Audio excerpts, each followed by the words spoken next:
Fala, senhores. Bom dia, boa tarde, boa noite. Não sei de onde vocês estão vendo e quando verão, então é isso. Vamos para reações de substituição, beleza? Vamos lá rapidinho para não me estender muito. Bom, primeiro, a gente só vai, eu vou ver aqui para diferenciar de uma reação de adição que a gente já viu para uma reação de substituição. Tá? Reação de adição vai acontecer quando eu tenho aqui, ó, insaturação. Tá? Eu tenho ali ligações π, ou seja, em alcenos ou alcinos, ou ciclo alceno, ciclo alcinos, e eu tenho a quebra dessa ligação π, tá? Pela adição de gás cloro, de hidrogênio, etc. Tá? Vou botar aqui para ficar mais simples aqui. Então eu tenho aqui ó, um alceno, tenho a quebra dessa ligação, o cloro entra nesse carbono e o outro átomo de cloro entra aqui, forma esse carinha aqui. Isso é uma reação de adição. Ocorre entre dois reagentes e um produto só. Tá? Então essa dica aqui vai ser boa para a gente conseguir identificar, ou melhor, diferenciar uma reação de adição de uma reação de substituição. Tá? Vamos para a substituição. A substituição vai ocorrer no composto onde não tem insaturação. O composto pode ser grande, tem saturações lá, mas a substituição não vai ocorrer nesses átomos de carbono insaturados, só nos saturados, ok?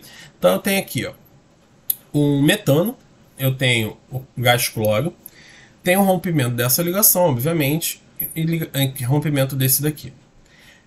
Esse átomo de cloro vai entrar para se ligar ao carbono, e esse hidrogênio ele sai para se ligar a esse cloro e formar o HCl. Então, eu não tenho uma adição, eu tenho uma substituição do cloro, ou melhor, tem a substituição do hidrogênio pelo átomo de cloro. Eles trocam de lugar, tá? Então, eu tenho isso daí sem ter uma adição propriamente dita, ok? Esse é um tipo, a gente vai ver aos pouquinhos aqui.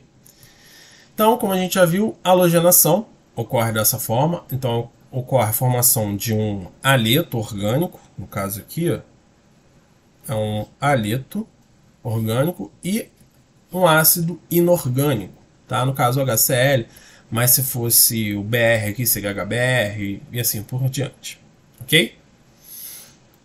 Bom, outra coisa. Isso aqui eu tive a substituição desse átomo de hidrogênio, mas eu poderia ter substituído qualquer um aqui, como é o caso aqui. Ó. Se eu tiver o metano e dois átomos de cloro, eu tenho a substituição de dois átomos de hidrogênio. Se eu tiver 3, substitui os 3. Se eu tiver 4, substitui os 4. Tipo aqui. Aqui eu tenho um só. Mas se eu tivesse dois, eu substituiria esse, depois esse, depois esse. Ou tanto faz a ordem. Beleza? Bom, só que tem algumas, como na adição tinha lá a regra de Markov-Nikov, aqui eu vou ter algumas regras de saída desse hidrogênio que vai ser substituído, ok? Como? Eu tenho a preferência aqui, ó. Primeiro sai o hidrogênio do carbono terciário, ou seja, um hidrogênio terciário, tá? Vou passar a falar assim. Ele tem prioridade sobre o hidrogênio secundário, depois do hidrogênio primário. O que isso significa? Tá vendo esse composto aqui? Esse carbono aqui é um carbono terciário. Esse hidrogênio aqui vai ter preferência de sair. Porque ó, eu tenho hidrogênio aqui, eu tenho hidrogênio aqui e tenho hidrogênio aqui. Qualquer um desses poderia sair e ser substituído. Só que eu tenho uma preferência, uma fila de prioridade, onde esse hidrogênio aqui tem preferência de ser substituído. Que ó, acontece aqui, ó, tá vendo? O cloro substitui e esse hidrogênio sai. Esse é o produto principal, ok? Pode acontecer desses outros hidrogênios aqui serem substituídos? Sim, pode acontecer. E de fato acontece, só que numa porcentagem bem menor. Sei lá, aqui aconteceria em 90%, tá? E os demais aqui, aí fica com os 10%, porque eles formariam isômeros, que eles são iguais aqui, tá? Então esse é o produto principal. Numa questão, pedido esses produtos principais, geralmente. Tá? Então eu tenho a formação do composto orgânico aqui, é um haleto, e eu tenho a formação do ácido inorgânico. Ok? O mecanismo desculpa, é sempre esse, eu tenho a substituição e tudo mais. Vamos para o benzeno. Tá? Lembra que o benzeno tem hidrogênios nesses carbonos aqui. Tá? Todos aqui têm um hidrogênio. Porque o benzeno faz a ligação dupla aqui e tudo mais. Mesma coisa, ó. Tem um rompimento das ligações, esse hidrogênio que sai, forma esse carinha aqui. Ok? Mesma coisa, eu tenho a substituição de um hidrogênio. No caso, a monohalogenação. Mono de 1. Tá? Eu poderia substituir qualquer outro hidrogênio aqui. Ou ter mais de um cloro aqui. Se eu tivesse 2, eu teria substituição de 2. Se eu tivesse 3, substituição de 3 e assim por diante. Aí eu teria monohalogenação, dihalogenação, trihalogenação e assim por diante. Até 6 halogenações. Ok? Nitração. Tá? Eu estou botando aqui para o benzeno, mas isso acontece para alcanos em geral. Tá? O mecanismo é o mesmo, que vou explicar da mesma maneira. Bom, nitração, eu tenho ácido nítrico como reagente, o ácido sulfúrico como catalisador, e vai estar em cima da seta aqui. Tá? O que acontece? Esse ácido nítrico, eu vou separar ele em OH e NO2. Tá? Eu tiro o OH aqui e sobra esse carinha aqui. É por conta da estrutura deles e tudo mais. Tá? O que acontece? Vou pegar esse hidrogênio aqui. Esse hidrogênio aqui sai aqui, quebra aqui, se liga no OH e forma água. Nesse caso, não vai formar o ácido inorgânico que a gente tinha visto, forma água. E esse NO2 aqui, ó, que vai se ligar nesse carbono e forma esse composto. Tá? Então, assim, o mecanismo é o mesmo, o que vai diferenciar é o que vai ser substituído. Ok? No caso, o HNO3 eu separo eu tiro OH e o que sobra eu coloco ali. Por que eu estou tirando esse OH? Porque na sulfonação acontece a mesma coisa. Ó, eu separo OH do resto. Tiro aqui, então sobra ó, SO3H. Poderia botar HSO3? Poderia. Só que é mais comum aparecer dessa maneira aqui, tá? Mas não estaria errado, HSO3, sem problema. Mas eu vou separar aqui. Ó, hidrogênio aqui, quebro aqui, forma-se a água e esse SO3 aqui, se liga aqui. Essa é uma reação, tipo a outra também, né? É a formação do nitro, a formação de explosivos, o TNT. Essa daqui é para a formação de detergentes, tá? Eu tenho aqui ó, um ácido sulfônico. Não é uma parada que a gente vê, tá? Mas é um ácido sulfônico, tá certo? Sulfônico, que é um precursor de detergente, tá? Diferente de sabão, esse aqui é um detergente. Detergente é mais artificial, tá? Então eu preciso desse carinha aqui. Mas o mecanismo é o mesmo de reação aí e vamos para frente. Isso acontece em alcanos em geral, ok? Agora, acho que a gente vai ver agora, no caso alquilação, acontece só do benzeno, tá?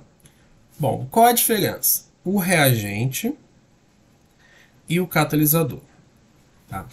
A alquilação é em relação a compostos alquilados ou alquilas, que é derivado de alcano, tá? Tipo aqui. Eu vou adicionar alcanos ali, basicamente, ok? Então, eu quebro a ligação aqui, quebro a ligação entre o hidrogênio aqui, coloco ali. Forma-se o HCl, no caso porque tem Cl aqui, tá? Forma-se o ácido aqui. Uma coisa, esse catalisador tem que ser do mesmo elemento aqui, tá? Como aqui é Cl, eu tenho que ter um catalisador de Cl. Se fosse Br aqui, por exemplo, aqui seria AlBr3, tá? É uma coisinha, um detalhinho ou outro, mas que é importante a gente ver, tá? Então a alquilação acontece dessa maneira aí, beleza?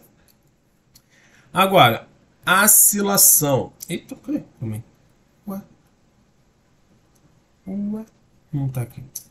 Tá, então deixa só a alquilação, a gente vê só isso aí, beleza? Bom, isso é que acontece quando é o benzeno, ou seja, não tem nenhum outro substituinte ali. Mas, aqui, eu fiz aqui a nitração, que a gente acabou de ver, tá? E eu tenho esse grupo aqui, ó, grupo nitro, tá? Nitro.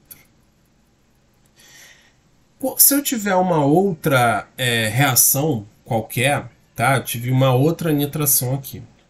Esse grupo aqui, como eu botei aqui, ele vai orientar. Ou seja, ele vai dizer pro próximo cara que vai substituir o lugar que ele vai entrar. Beleza? Então assim, primeiro aqui, vamos ver isso aqui. Se eu nitrar, né, fizer a nitração desse composto aqui, que já não é o benzeno, é o nitrobenzeno, esse nitro vai entrar nessa posição aqui, tá? Preferencialmente, tá? Mas por que ele não entra nas outras posições, tá?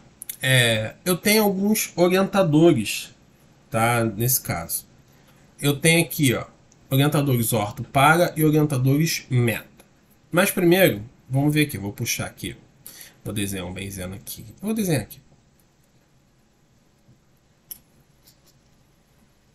Deixa eu ver aqui. Deixa. Ó, vou desenhar um benzeno,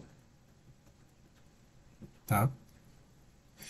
Eu tenho aqui, ó, essa posição como parâmetro, tá? Vou botar um P de parâmetro. Aí eu tenho as posições aqui, que seria a posição 1 como parâmetro, 2, 3, 4, 5 e 6. 1, 2, 3, 4, 5, 6, dependendo do sentido horário ou anti-horário que você conte. Essas posições podem ser a 1, 2, 3 numeradas ou posição orto, meta e para. Da mesma maneira, do outro lado também é orto e meta. Afinal é a mesma posição. Se eu botar aqui, ó, é a posição 1 aqui, tá? Se for botar em preto. Posição 1. E aqui seria 2. Ou se eu contar do outro lado, seria 2 aqui também, tá? Bom, eu tenho aqui posições orto, meta, para. Se quiser lembrar para ajudar, seria contar tipo de cima para baixo, né? Orelha, mão e perna, tá? Só para a gente ter um comparativo aqui para tentar lembrar. Ou seja, eu tenho essas posições aí e esses ligantes que já estão no anel, tá? Não é quem vai entrar, mas é o que já está ligado ali, que seria esse parâmetro aqui, tá? Eles vão orientar para algum lado. Então, ó, nesse primeiro caso aqui, orientadores orto para ou grupos ativantes, tá? Esses orientadores orto para, eles vão fazer entrar nessas posições aqui, orto e para. Então faz qual lado seja aqui, tá? Ou seja, se eu tiver hidroxila ligado, se eu tiver NH2 ou algum grupo de alcano ou halogênios, o próximo ligante vai entrar nas posições orto e para. Uma ou outra, ou formação de isômeros orto e isômero para, tá? Já para os orientadores meta, NO2, SO3H, CN ou grupo ácido, eles têm, eles vão indicar, vão orientar a entrar na posição meta. Beleza? Aí aqui só uma dica para tentar lembrar. Orientadores de meta possuem ligação dupla ou tripla, tá? Nesse caso. Ou, tá? Uma forma de tentar lembrar, eles têm oxigênio, geralmente. Tá? A hidroxila também tem. Só que a hidroxila é bem conhecida, então menos a hidroxila, tá? Tem oxigênios, menos a hidroxila. Vamos ver aqui na prática. Ó, eu tenho um benzeno aqui sendo substituído, né, por a hidroxila. No caso, um fenol, tá? Tem um grupo fenol aqui. Eu já tenho a hidroxila. A hidroxila tá aqui, ó. Ele é um orientador orto-para. Ou seja, vai ter preferência de entrar aqui ou aqui. O que acontece? Ele vai orientar o grupo reagente a entrar nessa posição. No caso aqui, orto. E aqui na posição para. qual é o formado? É igual, tá? Digamos que seria a mesma proporção. Tá? Ele indica a mesma proporção, então sem problema. Então, quando eu tiver um orientador orto e palio, os dois têm, vamos dizer, prioridades, tá? Então eu teria que desenhar os dois, beleza? Agora, se eu tiver um orientador meta, tá? Se eu tiver um orientador meta, que é o caso do NO2, tá aqui, ó, ele vai orientar para a posição meta, tanto aqui quanto aqui, tá? Tanto faz, é a mesma coisa. Então ele vai entrar, no caso o cloro, vai substituir o hidrogênio, lembrando que é o hidrogênio, tá? Ele substitui o aqui, forma o HCl, beleza?